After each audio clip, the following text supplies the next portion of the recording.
कीर्तनकाराचे नियम आहेत, नुसते तुमचेच नाही आमचे पण आहेत. आता हे आम्ही आलो, माझं स्वागत केलं, माझा तुम्हाला आता कीर्तन राहील 2 मिनटं बाजूला.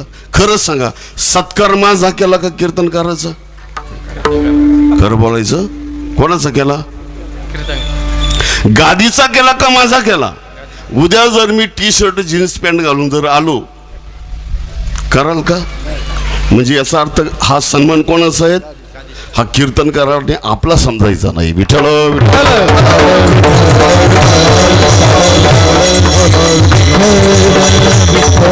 अवंतर घुसायचं काम नाही, पण असंच एक ग्रामीण गाव होतं बरं का. 2 मिनिटं करता थोडं रस्ता टाकून जातो.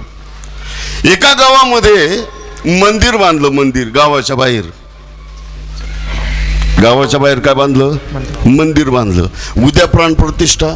रात्री असा धोधो धोधो पाऊस आला, जसा आता आला ना. धोधो आला का?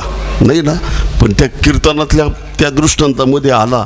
रात्रभर पाऊस चालला आणि ज्या मंदिराकडे जायचं त्याच्यामध्ये गावामध्ये एक नाला होता, त्या नाल्याला आला पूर. गावातले लोक मंदिराकडं नाही आणि मंदिरात अडकलेले गावाकडं. पण आता प्राणप्रतिष्ठा तर काय मुहूर्त टाळता येत नाही. मग त्या गावाच्या आजूबाजूला बेस्ट ठेवा, कमी करा कडकपणा. गावाच्या त्या मंदिराच्या आजूबाजूला 2-3 घरांची वस्ती होती. पण गरीब होते, कोण कुंभार होतं, कोण शेतकरी होतं. त्यांच्याकडे ट्रॅक्टर नाही, काही नाही, काहीच नाही, बैल सुद्धा नाही. मग आता ही देवाची मिरवणूक काही कवयना, मंदिराला प्रदक्षिणा कवयना मारावं लागेल. मग आता काय करायचं? मग ते कुंभार बाबा होतं आणि कुंभार बाबा काही एक गाढव होतं. धुतलं त्यांनी ते काय गाढव धुतलं, स्वच्छ केलं, गाढवाला सजवलं आणि त्याच्यावर व्यासपीठ तयार केलं देवाला. ती मंदिरातली मूर्त काढली आणि त्या व्यासपीठावर ठेवली आणि त्या वस्तीवरून त्या मंदिराला चक्कर प्रदक्षिणा मारली. ती वस्ती 2-5 घरांची आणि ज्याच्याच घरासमोर ती मिरवणूक आली का ती घरातली बाई पटकन पळत पळत यायची, हातामध्ये आरतीचं ताट आणि एका हातामध्ये काय, कोण म्हटलं रे मोबाईल, एका हातामध्ये काय, तांब्या. कशाचा? पाण्याचा. पळत पळत यायची. अंगणामध्ये आल्यानंतर त्या मिरवणुकीसमोर आल्या आल्या पाण्यात तांब्यातलं पाणी काय करायची? कोणाच्या? झालं ना ते घेणं देण्याचं ताट. कोण? पाणी कोणाच्या पायावर ओतलं पहिलं? गाढवाच्या. आणि मग गाढवाच्या पायावर पाणी ओतल्यानंतर त्या ताटामधले गंध अक्षता देवाला लावायची. देवाबरोबर कोणाला?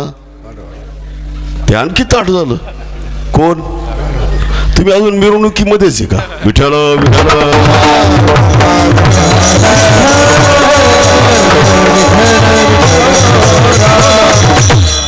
दृष्टांत कळाला का? तुका म्हणे मज धाडिले निरूपा. कीर्तनकार हा फक्त उपदेशक असतो, मार्गदर्शक असतो. तुम्ही जरी पूजन याजन केलं पण ते व्यक्तिता नसून एक ती नारदाची गादी म्हणून तुम्ही त्यांचा तो सन्मान असतो. असो, हे कीर्तनकाराचे सुद्धा नियम आहेत. कीर्तन कसं करावं? सगुण चरित्रे परम पवित्रे सादर वर्णावे. ज्या कीर्तनामध्ये वैराग्य प्राप्त होईल, ज्या कीर्तनामध्ये ज्ञान प्राप्त होईल, वाढेल, असंच कीर्तन असावं. नाही तर ते कीर्तन गाढवाने शेत खाल्लं, पापना पुण्य. म्हणून अशी कीर्तनाची नियमावली असते. येथे उपकारासाठी